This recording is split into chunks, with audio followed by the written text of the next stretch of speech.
So first, let's look at some typical state statutes dealing with issues like threats, stalking, bullying, harassment, and how all these things play out in cyberspace. And we're going to look at statutes in New Jersey because those are statutes that I'm personally familiar with. They are typical of statutes in states around the country.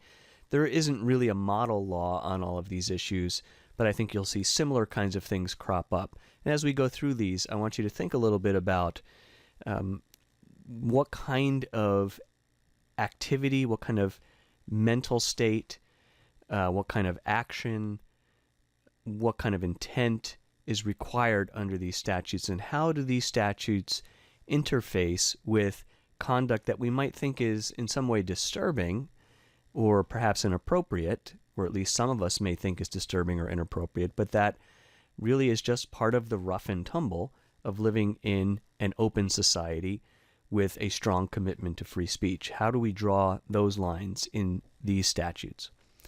So the first statute I wanted to look at is the New Jersey harassment law. And you might be surprised to learn that New Jersey has a law that makes it a criminal offense, at least a misdemeanor, to engage in harassing conduct. And I want you to notice that this statute is not a cyber provision. This is a general harassment statute.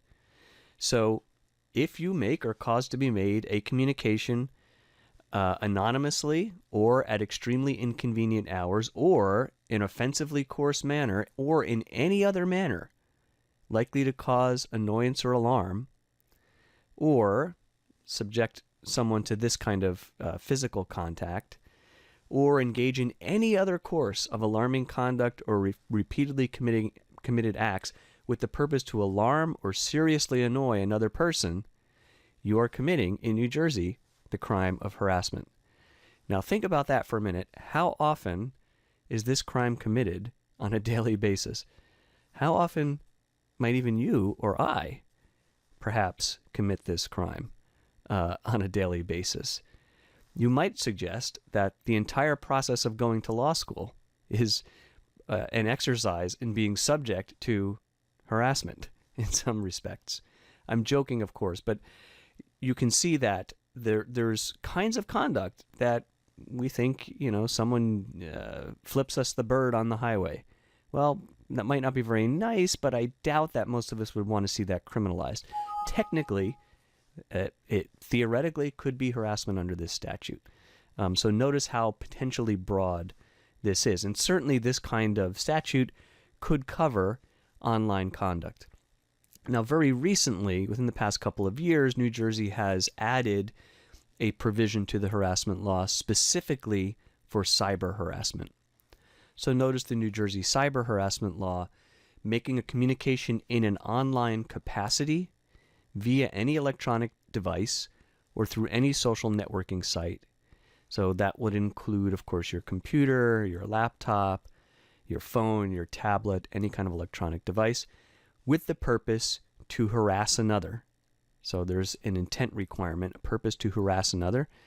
And here are the various specific offenses: threaten injury or physical harm to person or property, knowingly send, post, or comment lewd, indecent, or obscene material to or about a person, or placing a reasonable person in fear of physical or emotional harm to his person, or threaten to commit a crime against the person or the person's property.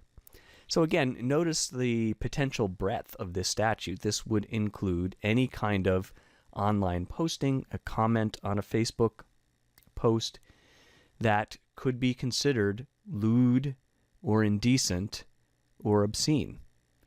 And so let's think about the variety of kinds of comments that could be posted. And again, with the intent to emotionally harm a reasonable person. What is emotional harm in a statute like this? What would emotionally harm a reasonable person? Would a reasonable person, say on a Facebook page, expect a certain amount of back and forth that could be considered indecent or lewd or something like that? or not? These are interesting questions. There isn't case law under this statute yet.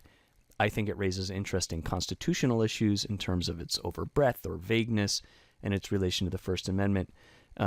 Nevertheless, there it is. So New Jersey, like most states, also has a stalking law. And again, this is a statute that really arises out of the physical world, but that also applies in the cyber world. So one of the difficulties with a stalking kind of statute is going to be that we generally do have or expect rights of free speech, rights of free association, a certain amount of freedom to travel, and to a certain degree, a right to follow or pursue somebody. I mean, let's say that there's somebody that you're romantically interested in, and you see that they're going to a certain pub in that evening. You see them go in, you follow them inside, hoping that you get to meet them. Now, that might be totally innocent and not creepy. Or it might cross the line if it's a certain kind of conduct and become something like stalking, where it's disturbing, and it might become something that's disturbing enough that the law should step in. So generally, these stalking laws are looking at a course of conduct, right? So stalking isn't going to be one incident or even one or two incidents, but a course of conduct. A course of conduct in this New Jersey statute, repeatedly maintaining visual or physical proximity. So it's not just seeing the person go into the pub once and following them and trying to make contact and either succeeding in making contact or being rebuffed, and that's kind of the end of it. But repeatedly doing that, staking out the place, that kind of thing. Directly or through third parties or any action, method, device, or means monitoring, surveilling, threatening, or communication to or about a person. And there are varieties of cases involving things like GPS devices, involving the use of phones, other things like this to track people. Repeatedly committing harassment. So, as you might gather, harassment is one degree or level of a crime with certain kinds of punishments. Stalking would be a higher degree, a higher level of crime with other kinds of punishments. So repeated harassment can constitute stalking. Verbal or written threats that are repeatedly conveyed by any means of communication. So repeated threatening emails, repeated threatening Facebook posts, repeated threatening texts, all of these kinds of things can be stalking. And purposefully and with this course of conduct, purposefully or knowingly engages in course of conduct directed at a specific person that would cause a reasonable person to fear for his safety or the safety of a third person or suffer other emotional distress. So you have all this kinds of conduct that's listed, or other kinds of conduct that might cause repeated conduct that might cause a reasonable person some kind of emotional distress. So notice that all of these statutes are focused on intentionally causing emotional distress to another person. And we have to, again, kind of ask ourselves, how much emotional distress are we willing to tolerate simply because we all kind of bump up against each other in society? And at what point do we say that some degree of intentionally caused emotional distress is, in fact, some kind of criminal conduct? The next statute we'll look at in New Jersey is the luring statute. So, again, luring statute arises in the physical world, but it is, in a sense, often the use of electronic or virtual means to contact somebody or lure somebody in the physical world.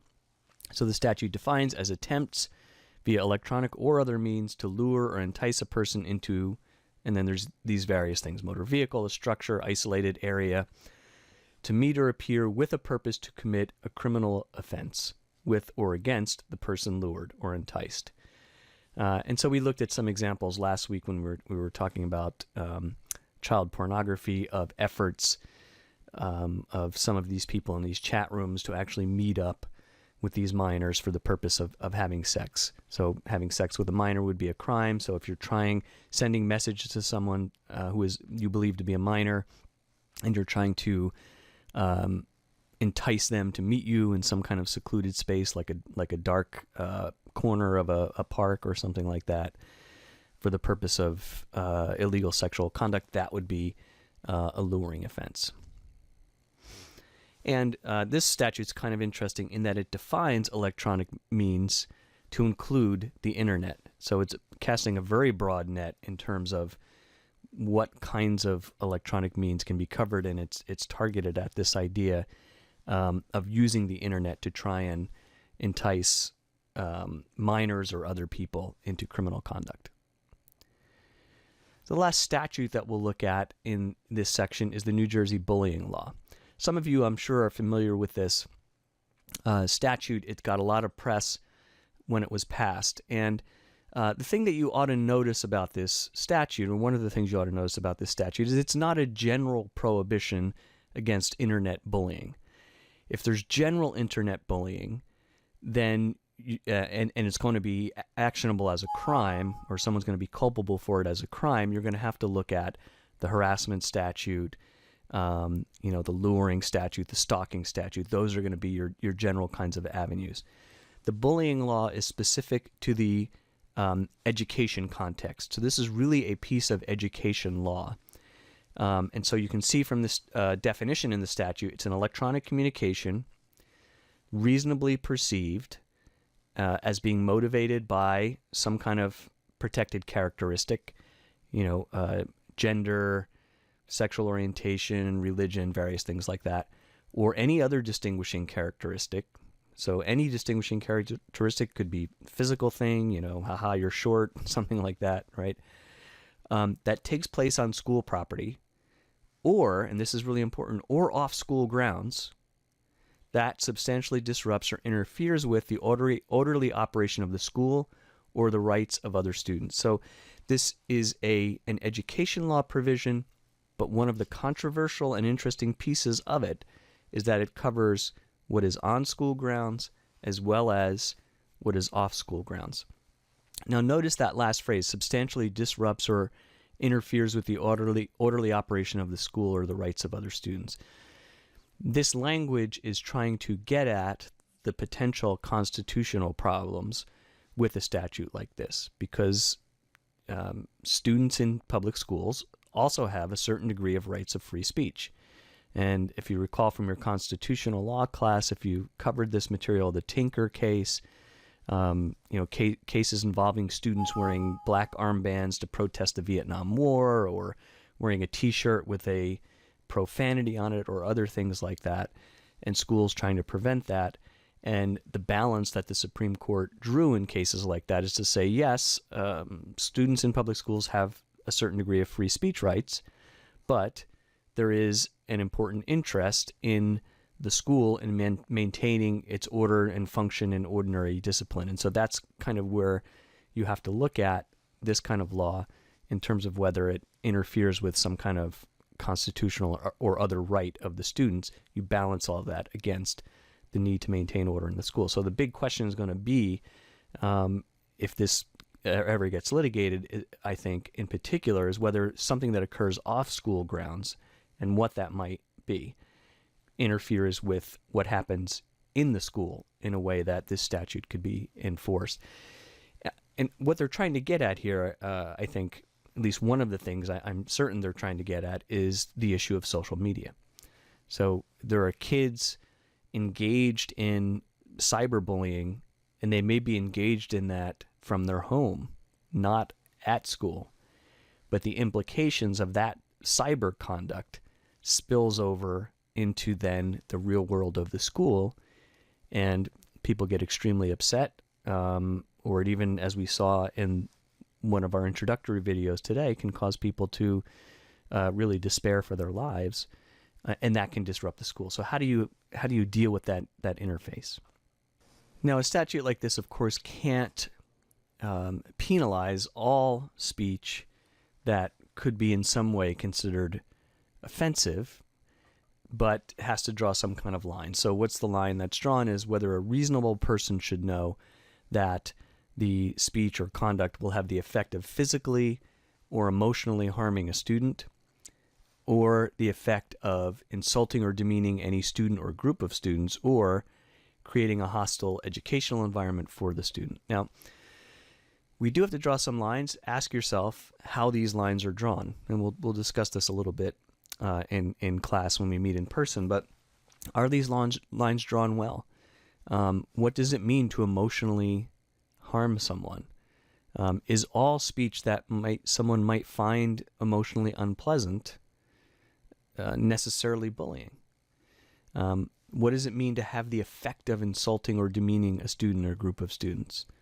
What if you're talking about German history and someone like me who's a German, has a German family, and you're talking about the Holocaust, and you're talking about the complicity of the German people at the time in the Holocaust?